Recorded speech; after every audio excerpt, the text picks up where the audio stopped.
උසස් පෙළ ඔයා මුකුත්ම කරලා නැද්ද? වැඩ අතපසු වුණ නිසා බයෙන් දින්නේ. සාර්ථක උසස් පෙළ විභාගයට මුහුණ දෙන්න බැරිව කියලා. වැඩ අතපසු වෙලා නම් මේ පොඩි කාලය තුල සාර්ථක ගොඩදා ගන්න ඔයා මොනවද කරන්න ඕනේ? එන්න අපි කතා කරමු. ඔයාට තාම පුළුවන් විභාගේ ගොඩදා ගන්න. ඔයාගේ උත්සාහය කැපවීම උනන්දුව විතරයි ඒකට ඕනේ.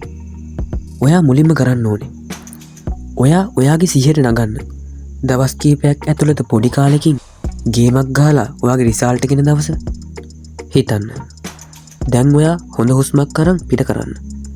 ඒකෙන් ඔයාගේ ඔළුවේ තියෙන මානසික පීඩනය තරමක් දුරට අඩු වෙයි. ඔයා ඔළුවට ගන්න. කොහොම හරි මේ දවස් කීපය ඇතුළත සුපිරි ගේමක් ගහනවා කියලා. ඔයා හිතට ගන්න. මේ කාලේ මම පුළුවන් උපරිම ප්‍රයෝජනට ගන්නවා කියලා. ඔයා එහෙම හිතලා කැපවීමෙන් වැඩ කරොත් මේ දවස් කීපය ඇතුළත ඔයා හිතුවටත් වඩා වේගයෙන් ඔයාගේ ජීවිත කඩියම වෙනස් කරන්න පුළුවන්. මතක තියාගන්න. හිතුවොත් කරන්න බැරි දෙයක් නැහැ. හිතන්න දෙයක් නැහැ. කරලම පෙන්නන්න. මට විශ්වාසයි. ඔයා ඒක කරනවා කියලා. ඔයාට පුළුවන්. ඉතින් ඔයා මොකද කරන්න ඕනේ? ඔයාට ඔප්ෂන් ගොඩක් තියෙනවා. මොනවද? ඔයා දැන් කරන්න ඕනේ සිලබස් එක කවර් කරන්න යන එක නෙමෙයි. ඔයාට හොඳම ඔප්ෂන් එකක් තමයි දැන් ඔයා අතේ තියෙන ස්මාර්ට් ෆෝන් එක.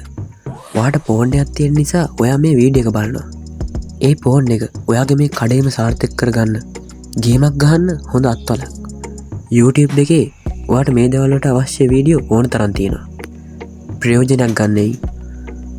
ඔයාගේ විෂයන් තුනට අදාළ පුළුවන් තරම් අනුමාන පේපර් ප්‍රශ්න කරන්න. ඔයාට ප්‍රශ්න පත්‍රය ලියද්දි කාලය කියන එක ගොඩක් වැදගත්. පසුගිය විභාග ප්‍රශ්න පත්‍ර කාලකර්මනාකරණය සහිතව කරන්න. මේ දේවල් වලට ඔයාගේ ෆෝන් එකද ප්‍රයෝජනයක් කරගන්න. එයින් ඔයාට මේ දින කිහිපය තුළ විශාල දෙයක් කළ හැකි වේ. මේ දින කිහිපය ඔයාගේ කඩේම වෙනුවෙන් උපරිම කැපවීමෙන් මහන්සියෙන් උත්සාහයෙන් වැඩ කරන්න. ඔයා මේ කොළුවේ තියාගන්න. හැමදේම නිකන් ලැබෙන්නේ නැහැ. ඔයා මහන්සි වෙන තරමට ප්‍රතිඵල තියෙයි. මතක තියාගන්න. දෙයක් නිකන් ලැබෙන්නේ නැහැ. අපි මහන්සි වෙලා ඒ ගන්න ඕනේ. කොහොම හරි මේ දින කිහිපේ මහන්සි වෙලා ගේමක් ගන්න. ඔයාට පුළුවන්. මට විශ්වාසයි.